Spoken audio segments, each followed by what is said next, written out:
ฉนวนกาซาหรือที่เรียกกันสั้นๆว่ากาซาพื้นที่เล็กๆที่เป็นส่วนหนึ่งของประเทศอิสราเอลเป็นที่อยู่อาศัยของชาวปาเลสไตน์อพยพที่ลี้ภัยสงครามอาหรับอิสราเอลมาตั้งรกรากที่นี่ตั้งแต่ปี 1948 กาซาดินแดนแห่งความแห้งแล้งทุรกันดารได้ผ่านช่วงเวลาแห่งความขัดแย้งและการต่อสู้มานานหลายสิบปีก่อนจะได้รับการขนานนามว่าเป็นเสมือนคุกเปิดขนาดใหญ่ที่กักขังชาวปาเลสไตน์เอาไว้คลิปนี้อับดุลไททูบนำเสนอเรื่องราวของฉนวนกาซาพื้นที่ที่ถูกปิดล้อมสนามแห่งการสู้รบดินแดนกันชนแห่งความขัดแย้งที่ยืดเยื้อยาวนานที่สุดแห่งหนึ่งของโลกพร้อมกับชีวิตที่แสนเปราะบางจำนวนมากที่อาศัยอยู่ที่นี่ไปติดตามกันครับ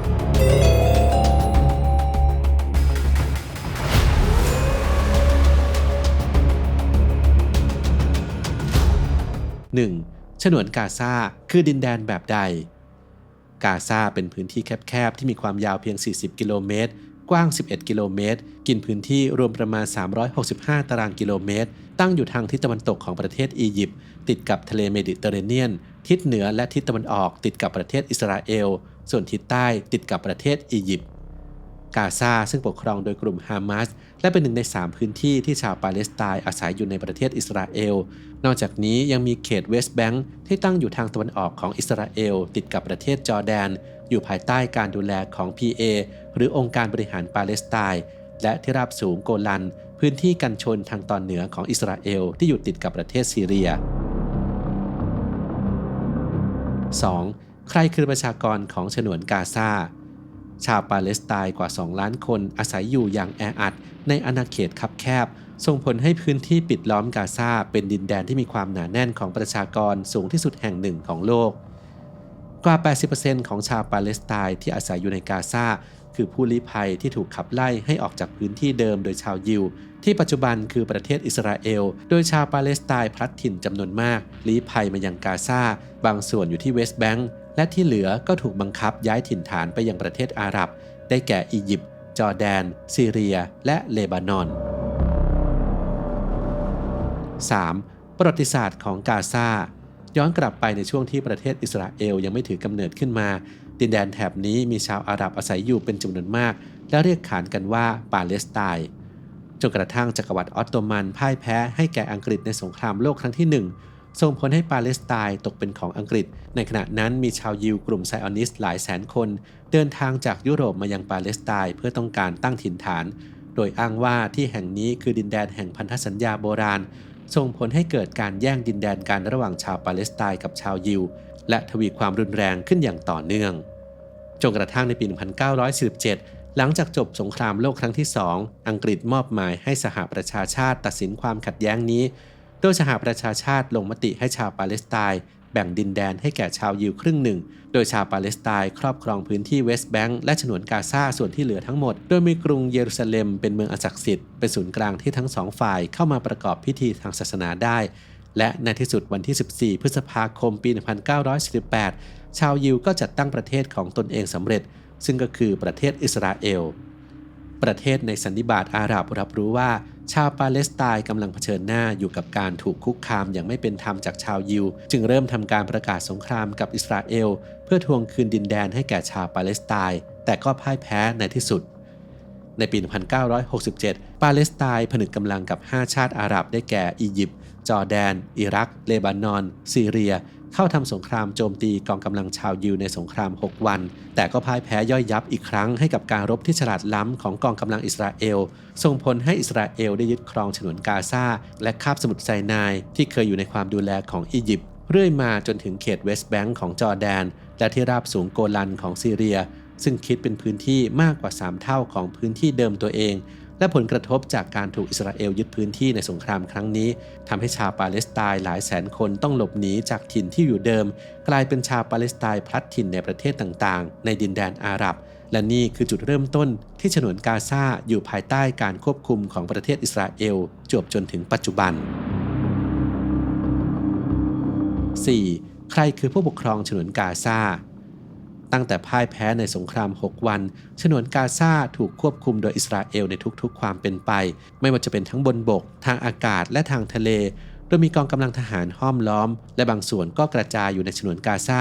มีชาวปาเลสไตน์ที่ต้องสงสัยว่าเป็นกลุ่มต่อต้านจำนวนหนึ่งถูกประหารชีวิตไปในช่วงนี้ตั้งแต่ปี 2007 ฉนวนกาซาถูกจำกัดการนำเข้าสินค้าเพื่อควบคุมการนำเข้าของอาวุธควบคุมการเข้าออกของประชากรในฉนวนกาซาอย่างเข้มงวดจนกลายเป็นคุกเปิดตามการจำกัดความของสหรัฐรวมทั้งไฟฟ้าเชื้อเพลิงอาหารยารักษาโรคภายในฉนวนกาซาก็ยังถูกควบคุมโดยอิสราเอลอย่างเต็มรูปแบบซึ่งทำให้ผลกระทบทั้งหมดที่เกิดขึ้นกลายเป็นความทุกข์ทรมานของพลเมืองจำนวนมากหลังกำแพงกาซาอิสราเอลยังออกแถลงการในเอกสารทางการหลายต่อหลายครั้งว่าชาวปาเลสไตน์ไม่ใช่พลเมืองเป็นคนต่างถิ่นซึ่งสร้างผลกระทบที่ร้ายแรงแก่ชาวปาเลสไตน์ในฉนวนกาซา 5. ความพยายามยุติความขัดแย้งที่ไม่เป็นผลมีความพยายามหลายต่อหลายครั้งที่จะไกล่เกลี่ยข้อพิพาทระหว่างอิสราเอลและปาเลสไตน์แต่ก็ไม่สำเร็จความขัดแย้งจึงดำเนินต่อเนื่องกินเวลา70 ปีโดยที่อิสราเอลเป็นผู้ควบคุมชีวิตของชาวปาเลสไตน์ในกาซาอันวาซาดัดประธานาธิบดีคนที่ 3 แห่งอียิปต์มีส่วนสำคัญในการเจรจากับอิสราเอลเพื่อยุติสงครามและความขัดแย้งจนได้รับรางวัลโนเบลสาขาสันติภาพแต่ทว่าเขากลับถูกลอบสังหารในเวลาต่อมาเพราะสันนิบาตอาหรับมองว่าเขาเป็นผู้ทรยศเป็นมิตรกับศัตรูขณะเดียวกันชาวปาเลสไตน์เองได้มีการรวบรวมกำลังพลเพื่อต่อสู้การรุกรานของอิสราเอลภายใต้องค์กรที่ชื่อว่า PLO หรือองค์กรปลดปล่อยปาเลสไตน์เพื่อเรียกร้องดินแดนคืนจากชาวยิวแบบเผชิญหน้ากันเองระหว่าง2 ฝ่ายไม่เกี่ยวกับสันนิบาตอาหรับจนนำไปสู่สนธิสัญญาออสโลที่ว่าด้วยการนำมาซึ่งสันติภาพระหว่างปาเลสไตน์กับอิสราเอลที่มียิสฮัก ราบินนายกรัฐมนตรีของอิสราเอลเป็นผู้นำจับมือกับยาสเซอร์ อาราฟัตผู้นำ PLO แต่สุดท้ายก็เกิดเหตุการณ์ลอบสังหารยิสฮัก ราบินในปี 1995 โดยนักศึกษาชาวยิวฝ่ายขวาออร์โธดอกซ์ทำให้การเจรจาสันติภาพหยุดชะงักขณะเดียวกันชาวปาเลสไตน์จำนวนไม่น้อยที่มองว่า PLO ประนีประนอมมากเกินไปเนื่องจากในเหตุการณ์อินติฟาดาครั้งที่ 1ที่ชาวอิสราเอลขับรถบรรทุกชนชาวปาเลสไตน์เสียชีวิต4 รายจนเกิดการลุกฮือครั้งใหญ่เกิดการประท้วงที่กินเวลานาน6 ปีส่งผลให้มีชาวปาเลสไตน์เสียชีวิตนับพันรายทำให้ชาวปาเลสไตน์ในกาซาเริ่มมองหาผู้นำที่แข็งแกร่งมากกว่า PLO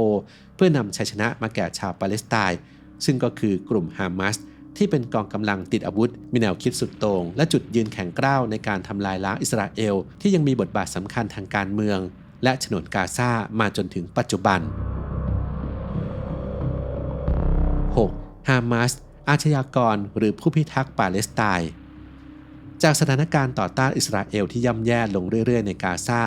ส่งผลให้ฮามาสชนะการเลือกตั้งขึ้นมามีอำนาจเป็นผู้ปกครองกาซาจากนั้นก็สู้รบกับอิสราเอลมาโดยตลอดรวมทั้งขับไล่ชาวยิวออกจากพื้นที่กาซาส่งผลให้อิสราเอลใช้มาตรการปิดล้อมดินแดนกาซาอย่างเข้มงวดในบางครั้งอาจจะกล่าวได้ว่าการกระทำของกลุ่มฮามาสเป็นอาชญากรรมต่อมนุษยชาติตามความเห็นของหลายประเทศทั่วโลกจนมองว่าฮามาสคือองค์กรก่อการร้าย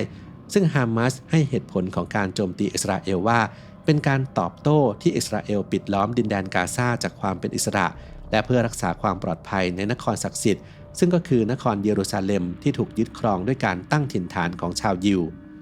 ฮามาสสู้รบกับอิสราเอลอยู่หลายครั้งทั้งยิงจรวดหลายพันลูกและการโจมตีร้ายแรงอื่นๆท่ามกลางสายตาเคลือบแคลงใจจากทั่วโลกพยายามมองไปยังจุดสิ้นสุดของความขัดแย้งที่ยาวนานนี้ซึ่งก็ไม่พ้นที่จะต้องรับรู้เรื่องราวระหว่างทางที่น่าเศร้าสลดและเต็มไปด้วยความรุนแรงจากการลงโทษแบบเหมารวมที่เกิดขึ้นประเด็นสำคัญของความขัดแย้งไม่ได้มีเพียงแค่การรายงานจำนวนพลเมืองที่เสียชีวิตเป็นจำนวนมากจนน่าตกใจหรือการเฝ้าถามว่าฝ่ายไหนจะได้รับชัยชนะแต่เห็นได้ชัดว่าความขัดแย้งและการสูญเสียในลักษณะนี้ในประวัติศาสตร์มนุษย์มักถูกหล่อเลี้ยงโดยความรุนแรงแบบสุดโต่งที่มีอยู่ในทั้งสองฝ่ายที่พร้อมทำทุกอย่างเพื่อพลีชีพให้กับเชื้อชาติและความเชื่อของตนแม้จะมีความพยายามชี้แจงอธิบายเหตุผลว่าฝั่งของตนได้ทำในสิ่งที่ควรทำแต่โอกาสของชัยชนะที่แท้จริงได้หลุดลอยไปตั้งแต่มีผู้บริสุทธิ์ต้องล้มตายเป็นจำนวนมากเกินกว่าที่จะนับได้เหตุการณ์ความรุนแรงต่างๆที่ดำเนินมาอย่างต่อเนื่องล้วนเป็นส่วนผสมที่ค่อยๆทำให้ชะตากรรมของชาวปาเลสไตน์เปลี่ยนแปลงไปตลอดกาล